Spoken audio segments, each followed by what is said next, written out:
베델로 올라가자라는 주제로 야곱의 이야기 오늘 마지막 시간입니다. 알렉산더 화이트이라는 분이 야곱에 대해서 이렇게 평가를 했어요. 구약의 인물 중에 야곱만큼 하나님의 사랑을 듬뿍 받고 그렇게 자주 용서받은 사람은 또 없을 것이다 라고 이야기를 합니다. 저는 이분의 말에 전적으로 공감합니다. 우리가 알다시피 야곱은 믿음의 조상이라고 부르기에 이 인격과 성품에 굉장한 하자가 있었던 사람이에요.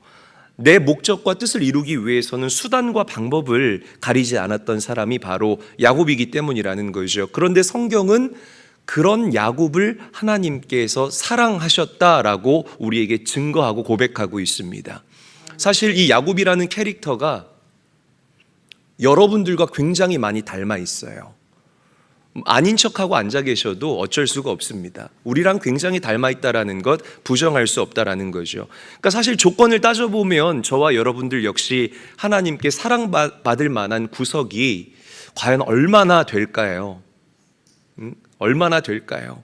그런데 하나님께서 그 야곱을 조건 없이 사랑하셨다. 조건 없이 사랑하셨다라는 이 말씀이 저와 여러분들에게 굉장한 소망과 위로가 될 수 있다라는 거죠. 자, 지난주에 야곱의 딸 디나가 세겜에서 성폭행을 당하게 됩니다. 분노한 야곱의 아들들이 이 세겜 성읍 사람들에게 잔혹하게 복수를 하고 그 세겜 성읍을 약탈하고 노략질을 합니다. 가정에 큰 근심이 찾아오게 됐다라는 거예요. 그런데 바로 이 위기의 순간에 하나님은 다시 한번 야곱을 찾아와 주신다는 거죠. 그러니까 성경을 보게 되면 늘 야곱이 위기를 당할 때마다 하나님께서는 야곱의 인생 가운데 찾아와 주시고 그 모호했던 야곱의 인생에 길이 되어 주셨음을 믿으시기를 바랍니다. 자, 자기 집안을 풍비박산냈어요. 그래서 도망가요. 외삼촌 라반의 집에 갔는데 거기서 외삼촌과 사이좋게 지내는 게 아닙니다. 외삼촌과 관계가 틀어지게 되고 그 아들들과도 사이가 좋지를 못해요. 그 하란 땅을 또 도망치듯이 도망가.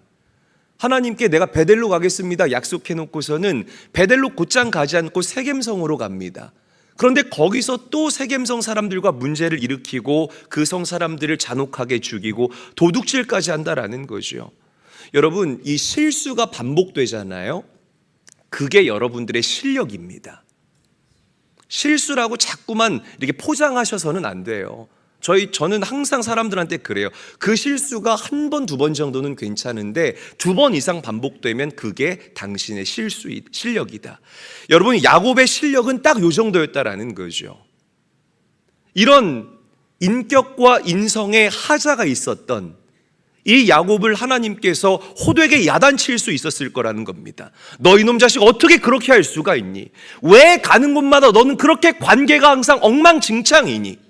충분히 하나님께서 그렇게 야곱을 다그칠 수 있었을 거라는 겁니다. 그런데 하나님은 야곱을 다그치지를 않으신다라는 거죠.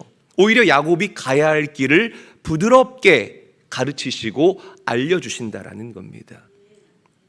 여러분, 왜 하나님께서 이렇게 아무런 조건 없는 긍휼과 사랑을 야곱에게 베푸셨을까? 우리 상식으로는 이해가 되지를 않는다는 거죠. 그러나 사랑하는 제일교회 성도 여러분, 진짜 사랑에는 아무런 이유와 조건이 붙지 않는다라는 사실을 우리가 기억해야 할 것입니다. 어떤 조건 때문에 저 사람을 사랑하고 어떤 이유가 있어서 저 사람을 사랑하는 그 사랑은 진짜 사랑이 아니에요. 우리 어머니들, 아버지들, 내 자녀들 왜 사랑해요? 별로 안 잘생겼잖아요. 별로 안 예쁘잖아요. 왜 사랑해요? 내 자식이니까 사랑한 거예요. 키 커서 사랑하는 게 아니고 차은우 닮아서 사랑하는 게 아니에요, 여러분. 부족하고 모자라지만 내 자녀이기 때문에 내 자식을 사랑하는 것입니다. 여러분, 하나님께서 우리 성도들을 사랑하는 것도 똑같아요. 우리는 참 모자란 존재이지만 하나님께서 여러분들을 자녀 삼아 주셨고 내가 너네들 사랑할 거야 라고 주님께서 결정하셨기 때문에 여러분들을 사랑하시는 것입니다. 믿으시면 큰 소리로 아멘 합시다. 나 하나 없다고 하나님 나라에 무슨 지장이 있겠어요? 하나님, no way 아니라는 거죠. 하나님께서는 여러분들의 존재를 이 천하보다 귀하고 존귀하게 지으셨다라는 사실을 명심하시기를 바랍니다. 이 하나님의 말도 안 되는 사랑, 이 무조건적인 사랑이 저와 여러분들을 감동하게 하고 감격하게 한다라는 거죠. 자, 우리 오늘 본문 1절 말씀 함께 한번 읽어보도록 하겠습니다. 한 목소리로 읽습니다. 시작. 하나님이 야곱에게 이르시되 일어나 베델로 올라가서 거기 거주하며 내가 내 형 에서의 낯을 피하여 도망하던 때에 내게 나타났던 하나님께 거기서 제단을 쌓아라 하신지라. 자, 하나님께서 야곱에게 가르쳐 주신 길은 총 3가지입니다. 첫 번째, 저를 따라합니다. 일어나라. 더 크게 입을 벌려서 다 따라해 주시기를 바랍니다. 저를 따라합니다. 일어나라. 일어나라. 두 번째는 베델로 올라가라. 베델로 올라가라. 거기 거주하고 제단을 쌓아라. 거기 거주하고 제단을 쌓아라. 이 3가지를 야곱에게 명령하셨다라는 거예요. 자, 먼저 하나님께서는 야곱에게 일어나라라고 분명하고 명확하게 말씀하십니다. 수치를 당했던 그 세겜에 머물러 있지 말고, 그 죄악된 도성에 머물러 있지 말고 그곳에서 일어나라라고 야곱에게 말씀하고 있다라는 거예요. 여러분, 다시 한번 강조하지만 세겜은 경계 지역입니다. 가나안 땅의 경계 지역이라는 거죠. 모호한 장소를 얘기를 한다라는 거예요. 우리가 예수 믿고 구원받은 사람이라면 모호한 스탠스로 이 땅을 살아가서는 절대로 안 된다라는 것을 이 세겜이 상징적으로 저와 여러분들에게 증거하고 있다라는 것입니다. 여러분, 세상의 이치도 똑같아요. 공부할 때 모호하게 하는 학생이 공부 잘하는 거 봤나요? 아니요, 그렇지 않아요. 똑부러지게 공부하는 학생들이 1등하고요, 머리가 되는 인생을 살아가는 겁니다. 여러분, 우리 사업하시는 분들이나 사회생활 하시는 분들 중에 우유부단하거나 이도저도 아니게 살아가는 사람들 삶 가운데 기회가 찾아오는 것 봤나요? 그렇지 않아요. 명확하게 살아가는 사람들 가운데에 길이 열리고 기회가 찾아오게 된다라는 것이에요. 영적으로는 더더욱 마찬가지입니다. 여러분, 한 발은 교회에, 한 발은 세상에 그렇게 아슬아슬하게 줄타기 하듯 이도저도 아니고 박쥐처럼 살아가는 인생에는요, 절대로 하나님의 일하심이 경험되어질 수가 없습니다. 사랑하는 제일교회 성도 여러분, 영적 모호함에서 벗어날 수 있게 되시기를 주의 이름으로 간절히 축원합니다. 되게 중요한 말씀이고 영적 교훈이에요. 자, 두 번째, 하나님께서는 베델로 올라가라라고 명령을 하셔요. 자, 베델은 야곱이 하나님을 만났던 장소, 다시 말하면 하나님의 말씀을 받았던 장소예요. 하나님의 뭘 받았다고요, 여러분?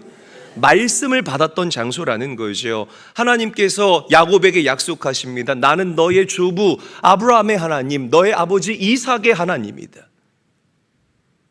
내가 너 누운 이 땅을 너와 내 후손들에게 줄 것이다. 너가 어디로 가든지 내가 너와 함께 있고 너를 지키리라. 할렐루야. 이 하나님의 동행하심, 이 확신의 말씀을 받았던 장소가 베델이라는 것입니다. 사실 야곱은요, 곧장 베델로 가야만 했었어요. 그런데 세겜 땅에 머물러서 하나님의 말씀 없이 어둡게 살아갔기 때문에 그 수치와 치욕을 당했다라는 겁니다. 여러분, 잘 들으시고, 이 마지막 때에 우리 믿음의 사람들 인생의 가장 큰 비극이 뭔 줄 아십니까? 말씀의 부재예요. 정말 하나님의 말씀이 들리지 않고 하나님의 말씀이 내 심령에 착상되지 않는 성도만큼 불행한 성도가 또 있을까라고 저는 우리 성도님들에게 말씀드리고 싶습니다. 세겜에서 하나님의 말씀의 부재 가운데 살았던 야곱이 능욕을 당하고 수치를 당했던 것처럼 오늘 여러분들이 하나님의 말씀 없이 살아가면 세겜에서 야곱이 당했던 그 안타까운 일들이 우리 성도들 삶 가운데 일어나게 된다라는 거죠. 여러분, 교회에서만 하나님의 말씀을 듣지 마시고, 할렐루야, 교회에서만 하나님의 말씀을 듣지 마시고 힘써서 차 안에서든지 여러분들의 가정에서든지 일터에서든지 하나님의 말씀을 가까이 할 수 있는 아름답고 복된 인생이 될 수 있기를 예수님의 이름으로 간절히 축원합니다. 자, 세 번째, 거기 거주하고 제단을 쌓아라. 굉장히 중요합니다. 거주하라는 말은 거기 살라라는 거예요. 이 지리학자들이 얘기할 때에 이 세겜과 베델은요, 베델이 더 높은 고지대에 있다고 합니다. 한 해발 300m 정도 더 높은 곳에 베델이 위치해 있다라는 거예요. 그러니까 거기 거주하라라는 이 말은 우리가 하나님의 자녀이니 세상에 내려가지 말고 높은 곳을 사모하고 높은 곳을 바라보고 한번 올라갔다 내려오는 인생이 아니라 거기 거하면서 하나님의 임재를 사모하고 하나님의 비전을 품는 그런 멋진 인생, 하나님의 자녀다운 인생을 살라라는 하나님의 영적인 권면이라는 것이에요. 여러분, 정말 우리가 달을 왔다 갔다 하는 그런 초과학의 시대를 우리가 살아가고 있지 않습니까? 이렇게 문명이 발달한 이 시대에 하나님의 말씀을 가까이 하라라는 이 말씀이 여러분들에게 어리석게 들릴 수가 있겠지만 그렇지 않아요. 하나님의 말씀으로 삶의 돌파를 이루어낸 사람들은 지금도 한결같이 하나님의 말씀을 붙잡고 살아갑니다. 그리고 또 한 번 삶의 거풀을 벗어내고 삶의 돌파를 기가 막히게 이루어낸다라는 사실을 믿으시기를 바랍니다. 말씀이 정답이에요. 방향은 알겠지만 길이 보이지 않을 때에 하나님의 말씀을 붙잡으라는 신호라는 사실을 믿으시기를 바랍니다. 말씀을 붙잡으면 그 모호한 가운데에 길이 뚫리게 되는 기가 막힌 역사가 반드시 일어나게 된다라는 거죠. 왜? 말씀이 곧 예수 그리스도이기 때문에. 아멘. 우리가 베델에 올라가는 건 잘하는데 곧바로 세겜으로 내려와요. 왜 그래요, 여러분? 베델에 올라가는 건 기가 막히게 잘해. 오늘도 다 올라와서 앉아 계세요. 근데 기가 막히게 세겜으로 또 기어 내려가요. 여러분, 올라가는 것이 중요한 것이 아니라 거주하는 것이 중요하다라는 사실을 믿으시기를 바랍니다. 할렐루야. 옆 사람과 인사합니다. 우리 베델에 거주해야 합니다. 인사하겠습니다. 교회에 올 때에 무거운 짐을 나 홀로 지고 견디다 못해 쓰러질 때 이런 마음으로 와요. 무거운 짐들 다 가지고 옵니다. 그리고 이제 예배당에 오면, 베델에 올라오면 그 무거운 짐들을 주섬주섬 풀어요. 풀어가지고 다 풀어내요. 그리고 말씀에 은혜 받고 찬양하면서 내 마음에 선한 것들이, 여러분 식혜 알죠? 식혜 이렇게 흔들어야 쌀알이 올라오잖아요. 그것처럼 내 마음에 가라앉았었던 이 선한 것들이 예배 때문에 확 하고 올라옵니다. 하나님께 기도해요. 성령께서 역사하시거든요. 하나님, 제가 일주일 내내 아무개 권사님 마음속으로 100번 죽였습니다. 100번 십자가에 못 박았습니다. 하나님, 제가 제 아들이 제 마음을 속세게 해서 제 마음이 황폐해졌습니다. 하나님, 더운 여름이라서 제가 찌개에다가 술을 먹는데 왜 이렇게 술이 설탕물처럼 단지 모르겠습니다. 오 주님, 나의 죄를 용서하여 주시옵소서. 그렇게 무거운 짐을 다 내려놔요. 그러면 내려놨으면 자유하게 나가면 되잖아요. 죄 용서함에 확신을 받고 나가면 되잖아요. 그 풀어놨던 무거운 짐을 다 주섬주섬 싸요. 짐은 또 얼마나 잘 싸는지 몰라. 무거운 짐을 다 싸서 들쳐업고 예배당을 나가면서 무거운 짐을 나 홀로 지고 견디다. 나는 아닌 것처럼 앉아 계시지 마세요, 여러분. 그러니까 우리의 고민은 이거예요. 아멘은 기가 막히게 잘하는데 아멘 이후의 삶이 문제라는 겁니다. 이게 저의 고민이기도 하고 우리 믿음의 사람 모두의 고민이기도 하다라는 것이죠. 혹시 이 이야기가 여러분들의 이야기라면 오늘 말씀을 거울 삼아서 철저하게 여러분들의 삶을 교정해 나아갈 수 있게 되시기를 주님의 이름으로 간절히 축원합니다. 하나님은 우리가 그렇게 살기를 원하지 않아요. 그래서 하나님은 야곱에게 베델에 거하라, 그리고 그곳에서 하나님이 주신 말씀을 붙잡고 그 비전을 가슴에 품고 하나님의 임재 가운데 살아라라고 우리에게 명령하고 있다는 것입니다.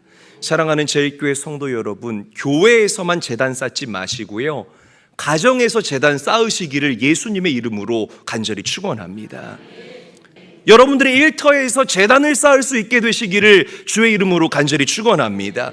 예배의 가장 중요한 개념은 형식이 아니에요. 다시 강조합니다. 예배의 가장 중요한 개념은 형식이 아니에요. 사도신경, 주기도문, 축도 이 형식이 중요한 게 아니라 하나님의 임재가 예배의 가장 중요한 요소라는 사실을 우리가 명심해야 됩니다. 어느 곳에 있든지 간에 하나님이 임재하면 그것이 예배가 될 수 있는 거예요. 하나님이 어떻게 언제 임재하실까요? 너무 쉬워요. 우리가 하나님의 이름을 부를 때에 하나님은 임재하십니다. 큰 소리로 아멘. 우리가 하나님의 이름을 부를 때에 하나님이 임재하신다는 것. 한번 저를 따라하죠. 내가 하나님의 이름을 부를 때 하나님이 임재하신다. 그럼 이 원리를 우리 삶 가운데 적용해 보자라는 거예요, 여러분. 운전하면서 하나님의 이름을 부르면 그곳이 베델이 되는 겁니다. 여러분 가정에서 하나님의 이름을 부르면 여러분들의 가정이 베델이 되는 것이고, 사업장에서, 일터에서 짧은 시간이라도 내가 하나님의 이름을 부르면 그곳이 베델이 되어지는 기가 막힌 역사가 반드시 일어나게 될 줄로 믿으시기를 바랍니다. 여러분들을 도전합니다. 하나님의 임재를 경험하는 진짜 예배자들이 될 수 있기를 주님의 이름으로 간절히 축원합니다. 간절히 축원합니다. 자, 하나님께서 베델로 올라가라라고 말씀하시니까요, 야곱이 자기 가족을 다 불러서 이렇게 얘기합니다. 자, 우리 창세기 35장 2절에서부터 3절까지의 말씀 함께 읽어보도록 하죠. 함께 읽습니다. 시작. 야곱이 이에 자기 집안 사람과 자기와 함께한 모든 자에게 이르되 너희 중에 있는 이방 신상들을 버리고 자신을 정결하게 하고 너희들의 의복을 바꾸어 입으라. 우리가 일어나 베델로 올라가자. 내 환난 날에 내게 응답하시며 내가 가는 길에서 나와 함께 하신 하나님께 내가 거기서 제단을 쌓으려 하노라 하매.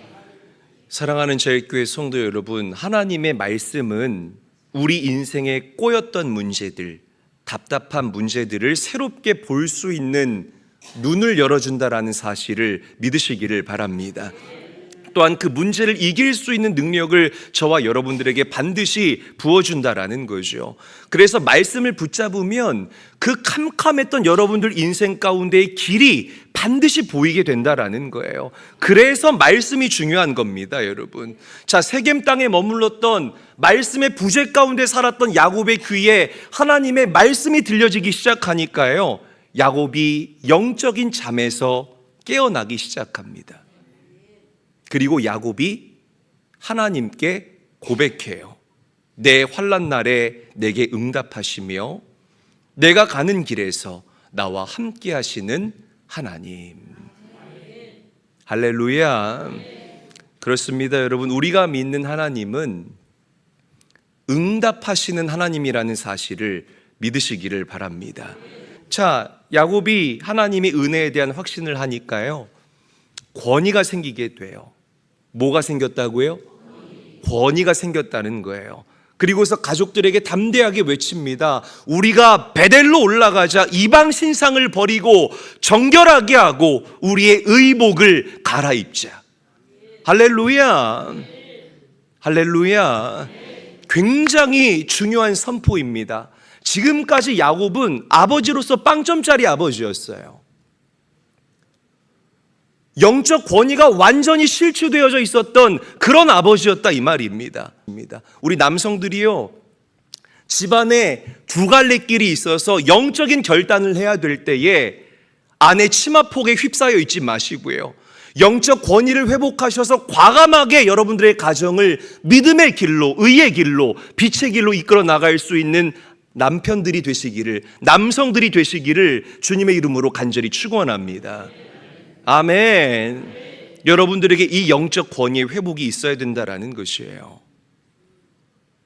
여러분, 하나님께서 야곱에게 영적 권위를 허락해 주셨습니다.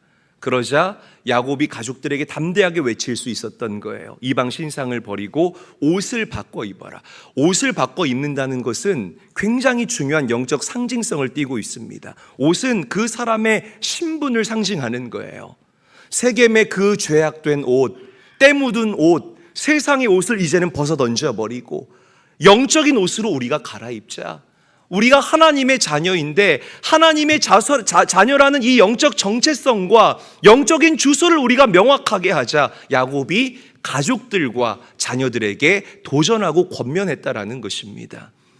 사랑하는 제일교회 성도님들, 부모님들이잖아요. 여러분들이요, 우리가 부모라면 여러분들의 가정의 영적 토양을 책임질 수 있어야 할 줄로 믿으시기를 바랍니다. 혹시나 여러분들 가족 구성원들 중에 누군가가 세겜에 냄새나고 더러운 옷을 입고 있다면 오늘 야곱처럼 그 옷을 거룩한 옷으로 바꿔 입으라 라고 과감하게 명령하고 과감하게 결단할 수 있는 깨어있는 영적 권위가 깃든 사랑하는 부모님들 되시기를 주님의 이름으로 간절히 축원합니다. 자, 우리 4절 말씀도 함께 한번 읽어보죠. 함께 읽겠습니다. 시작. 그들이 자기 손에 있는 모든 이방 신상들과 자기 귀에 있는 귀고리들을 야곱에게 주는지라. 야곱이 그것들을 세겜 근처 상수리 나무 아래에 묻고. 그래요. 야곱이 명령하니까요. 야곱에게 그동안 항변했던, 힘을 잃었던 아버지에게 막 대들었던 아들들과 모든 가족 구성원들이요 순종합니다. 그래서 그 아버지 집에서 드라빔이라고 요만한 조각 우상을 라헬이 훔쳐왔잖아요. 그 우상부터 해서 자신의 그 금부치들, 세겜 땅에서 도둑질해왔던 모든 것들을 상수리 나무 아래에 묻어버립니다. 자, 여러분 보세요. 끊어낼 것들을 끊어내고 떠나야 할 곳을 떠나게 되니까요, 기가 막힌 하나님의 역사가 일어나게 돼요. 자, 우리 5절 말씀 함께 한번 읽어보죠. 한 목소리로 읽습니다. 시작. 그들이 떠났으나 하나님이 그 사면 고을들로 크게 두려워하게 하셨으므로 야곱의 아들들을 추격하는 자가 없었더라. 아멘. 버릴 것을 버리고 세겜을 떠나자. 다시 강조합니다. 버릴 것을 버리고 세겜을 떠나자. 아니요, 강조하는 거예요. 따라하라는 게 아니라 버릴 것을 버리고 세겜을 떠나자. 하나님께서는 야곱을 지켜주시고 오히려 사람들이 야곱과 그의 가족을 두려워하였더라라고 성경은 우리에게 증거하고 있습니다. 여러분, 여기에 우리 그리스도인들의 승리의 비밀이 있어요. 모호한 경계 지역에서 이도저도 아닌 사람으로 살아가기보다는 하나님의 말씀을 붙잡고 응답하시는 하나님을 확신하며 살아갈 때에 오히려 어둠이 여러분들을 부담스러워하게 되는 기가 막힌 역사가 반드시 일어나게 될 줄로 믿으시기를 바랍니다. 할렐루야. 여러분들이 어둠을 두려워하는 것이 아니라 떠날 곳을 떠나고 끊어내야 할 것들을 정확하게 끊어내실 때에 어둠이 우리 성도들을 두려워하게 되는, 어둠이 여러분들을 부담스러워하게 되는 이런 영적인 축복이 여러분들에게 부어질 수 있게 되시기를 주님의 이름으로 간절히 축원합니다. 응답의 하나님을 확신하시고 베델로 올라갔다 금방 세겜으로 내려오지 마시고 그곳에 거주하시면서 날마다 우리에게 기름 부으시는 하나님을 아름답게 확신할 수 있게 되시기를 주님의 이름으로 간절히 축원합니다. 이게 마지막 때를 살아가는 여러분들의 능력이고 마지막 때를 이길 수 있는 승리의 비결임을 믿으시고 그렇게 하나님을 바라는, 하나님을 바라볼 수 있는 사랑하는 제일교회 모든 가족들이 될 수 있기를 예수님의 이름으로 간절히 축원합니다.